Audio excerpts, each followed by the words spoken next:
가을 야구 한창입니다. 준 플레이오프 리뷰, 플레이오프 프리뷰, 그리고 NC 다이노스의 선전 이후 4연승이죠. 강인권 감독 이야기를 좀 들었습니다. 플레이오프에 임하는 KT 선발 로테이션, 강백호 선수 부상, 안타까운 이야기도 조금, 시즌 끝난 SSG 랜더스 이야기 하겠습니다. FA 뒷돈 관련 법적 대응 이야기도 있습니다. 김태형 롯데 감독 상견례, 훈련 지도 이야기, 기자단이 뭐 엄청 모였다는데 야구부장의 국정감사 참고인 출석 뒷이야기도 준비를 했습니다.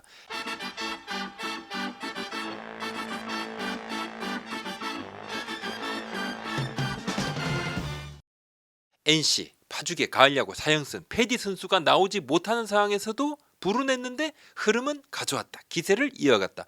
주위에서는 NC의 이 같은 맹렬한 파워를 예상하지 못한 이들이 많죠. 오히려 NC 관계자는 그래서 더 짜릿하고 선수들이 힘을 낸다, 이런 이야기를 했습니다. 관계자입니다. 정규 시즌 시작할 때도 약체라는 이야기도 많았고, 와일드카드 결정전 때도 최초의 셋업 이야기도 나오고, 우리 채널에 이순철 위원 나와서 같이 그런 이야기, 가능성 이야기도 했었죠. 준피오도 그렇고, 피오도 우리가 또 어렵다고 하는데 외부 평가가 KT가 우세하다고 한다. 오히려 우리는 더 재밌다. 그럴수록 힘을 내고, 이재학은 사구 부상, 단순 타박, 검지 부위가 조금 부었는데 상태를 좀 더 지켜봐야 되는데 호진이 됐지만 플레이오프 엔트리에 들어갈지는 추후에 판단을 한다. 도태훈 선수, 수비는 괜찮고 타격이 지금 조금 불편, 호전 중이고 며칠 봐야 된다 이야기합니다. 우리 채널 이순철 위원께서 와일드카드 업셋 가능성 언급했습니다. 근데 NC 방망이 대단했고 타자들의 집중력이 엄청 좋았습니다. 준표는 제가 예상은 안 했습니다. 준표 예상은 안 했습니다. 저는 가을 야구 예상이 참 두려운데, 왜냐? 이 관계자들 제가 취재를 하는데 서로 자기 팀 우세하다는 말은 하지 말아달라, 이렇게 강하게 제가 압박을 지금 받고 있습니다. NC 관계자입니다. 전문가들과 기자들이 다들 플레이오프 KT가 시리즈 전적 3대0, 3대1로 우세하다고 많이들 이야기한다. 야구부장 생각 듣고 싶다, 이렇게 얘기를 하시던데 제가 답변을 안 했습니다. 그러면서 무조건 일단 KT가 우세하다는 답변을 바라고 있다, 이렇게 이야기를 하시는데, 반대로 또 KT 관계자는 저에게 NC가 우세하다고 이야기를 좀 해줬으면 한다, 이렇게 이야기를 하시던데, 진짜 이번 대결은 좀 박빙이지 않을까. 좀 전에 KT 강백호 선수가 연습 경기 중에 내복사근 근육 파열로 가을 야구 못 나온다, 이런 뉴스가 있었습니다. 좀 뭐 안 좋은 뉴스죠. 근데 KT로서는 큰 악재인데 전문가들의 평가도 약간 달라지지 않을까. 물론 또 NC 패디 선수의 뭐 투구투라든지 컨디션도 봐야 됩니다. 강인권 감독 이야기입니다. 선수들 집중력 칭찬 많이 했습니다. NC 강인권 감독은 선수들의 즐기는 마음이 집중력을 높였다. 우리 꼭 이겨야 해, 그게 아니라 즐겁게 뛰어놀자. 선수들 스스로 부담을 떨치니까 찬스에서 집중력이 높아졌고, 젊은 선수들과 베테랑이 경기할 때마다 좋은 역할을 해주는 새로운 선수들이 나오고, 매번 히어로가 달라진다는 거죠. 준 플레이오프는 시리즈 3대0은 예상을 못했다. 준표는 패디가 등판이 안 되니까 한 4차전까지 가지 않을까 생각을 했는데 예상은 우리가 좀 더 열세였다. 시작할 때 예상은 1차전을 분위기 좋게 끌고 와서 승리 원동력이 됐고, 페이디는 지금 100%는 아니지만 선발 나가서 투구가 가능하다. 지금 투구수는 조금 더 협의를 해야 되지만 1차전부터 가능하고 본인도 가능하다고 하고, 1차전 페이디, 2, 3차전은 뭔가 기세는 신민혁, 하지만 외국인 테너도 고민을 해야 되고, 테너 선수 2경기 연속 안 좋았지 않습니까?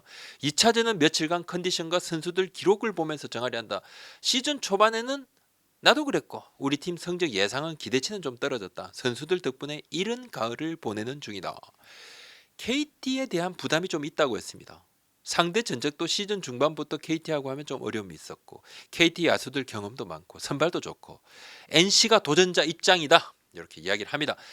그래도 NC가 가장 좋은 것은 4일간이나 휴식을, 가을 야구에서 이렇게 4일 휴식을 취할 수 있는 것 쉽지 않죠.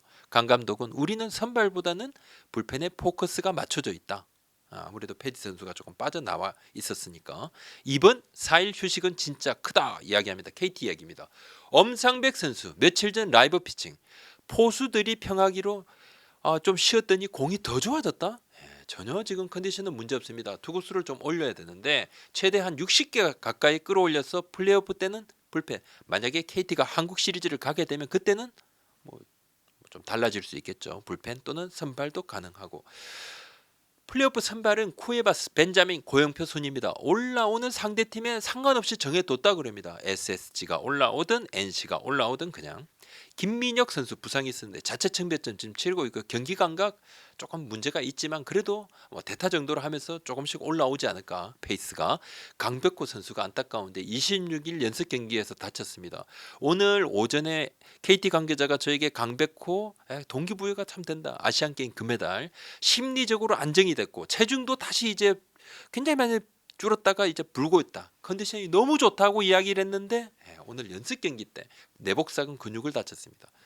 이렇게 타격을 하다가 시즌을 조기에 마치게 됐습니다. 한국 시리즈를 가더라도 좀 어려울 것 같고 안타깝고 개차를 기원합니다.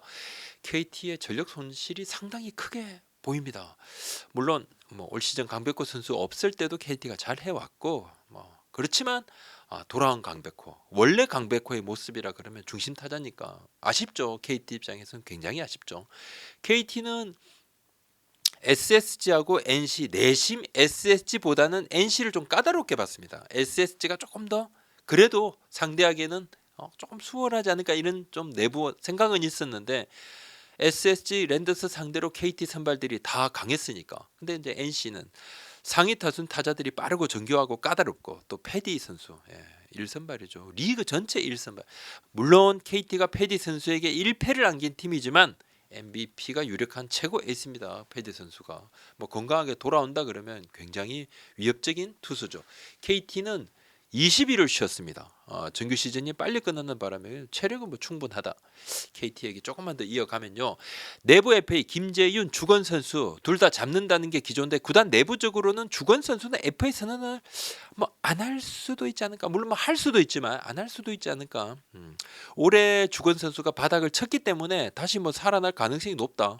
타 팀들도 뭐 그렇게 볼 수 있다는 생각을 선수가 하면 뭐 그러면 선언할 수도 있겠죠. 하지만 뭐 올해는 그저까 보여준 게 많지 않으니까 주건 선수가 뭐 내년에 잘하고 FA를 선언하는 것이 또 오히려 플러스 된다고 판단을 할 수 있겠죠. 분명히 내년에는 올해보다 좋을 가능성이 높죠. 뭐 올해보단 당연히 좋지 않을까 이렇게들 다들 이야기합니다. 김재윤 선수 주전 마무리 잡으려 합니다. 근데 불펜이 취약한 삼성 라이온즈도 관심을 가지고 있습니다. 꽤 오랫동안 쭉 보고 있는 거 맞습니다. 삼성이 김재현, 함덕주 이렇게 위주로 이렇게 보고 있습니다. 또 불펜 필승조가 부족하고 불펜의 세대 교체가 필요한 한 수도권 팀도 관심이 있다는 이야기를 제가 들었습니다. KT가 그래서 좀 걱정이 되겠죠. SSG 이야기를 해보겠습니다. 막판에 힘이 좀 붙였다 이야기를 합니다. 뎁스 강화가 내년 지상 과제라고 구단에서 이야기를 하는데 외국인 선수 뭐 에레디아 선수 팀 공헌도 높습니다. 잔류 유력합니다. 나머지 투수도 이 두 선수는 리스트업된 후보군 선수들하고 같이 조만간 다 봐서 팀 내부 회의를 거쳐서 결정을 하겠다고 그러는데 뭐 이맘때 모든 팀들이 하는 당연한 수순입니다. 뭐 김원영 감독에 대해서 우리 채널에 질문이 많이 올라왔습니다. 가을 야구 너무 광탈. 라이브 때도 질문이 많아서 다시 한번 체크를 했고 뭐 그대로 갑니다. 그대로 갑니다. 아직까지 모기업에서 어떤 신호도 없었고 재계약 첫 해고 지난해 우승팀 감독입니다. 올해 가을 야구 매우 뼈아프지만 정규 시즌 3위를 했고 확실한 성과를 보여준 것도 사실입니다.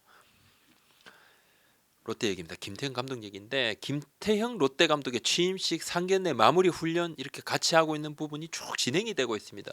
김태형 감독의 행보에 프런트도 좀 놀랐다고 하는데 하나하나 이게 훈련 첫날부터 하나하나 챙기고 늦게까지 계속 불펜 피칭 체크하고 내야 펑고 다 보고 직접 챙기고 이 감독들이 처음 부임하면 이렇게까지는 하지 않거든요. 코치들하고 이야기도 많이 하고 선수들에게 질문 많이 던지고 여러 파트를 다 봤다고 그럽니다.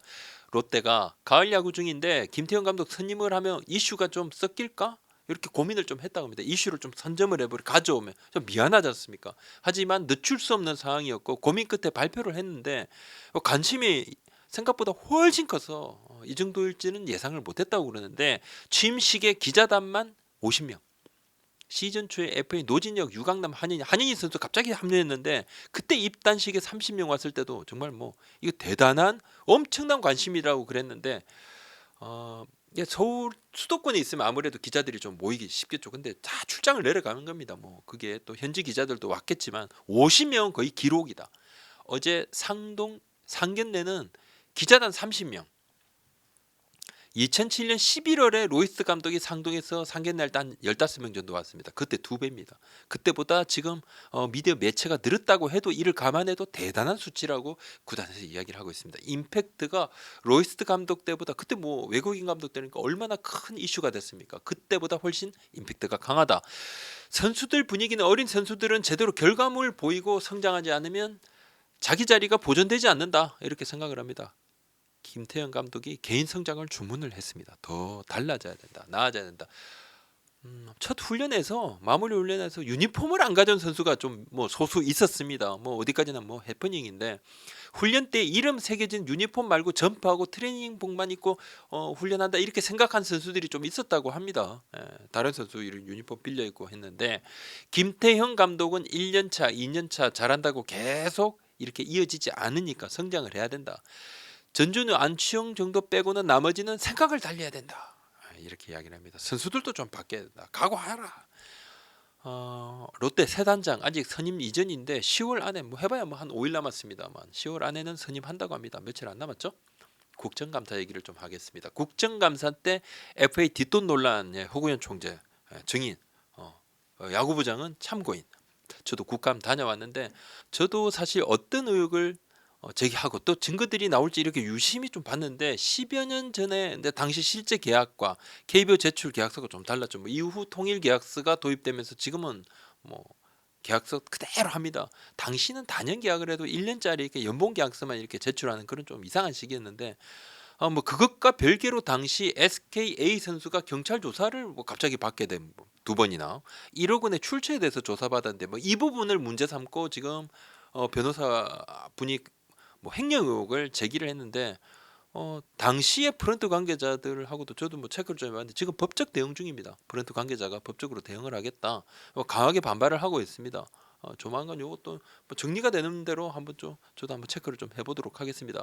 국정감사 제가 다녀왔습니다. 저는 로봇 심판 관련해서 제 의견 밝혔고 도입을 찬성하고 취지를 살려서 데이터 투명하게 공개해달라 이렇게 이야기를 했는데 그날 저만 혼자 베이지색 양복.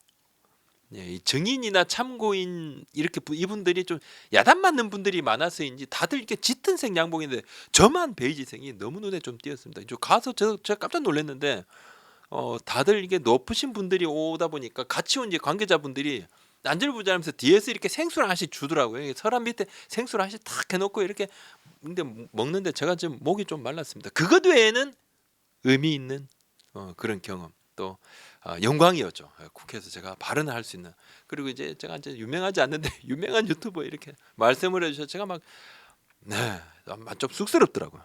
이 모든 것은 우리 채널 가족인 구독자 시청자님들 덕분입니다. 감사합니다. 구독, 좋아요, 알림 설정 도와주십시오. 고맙습니다.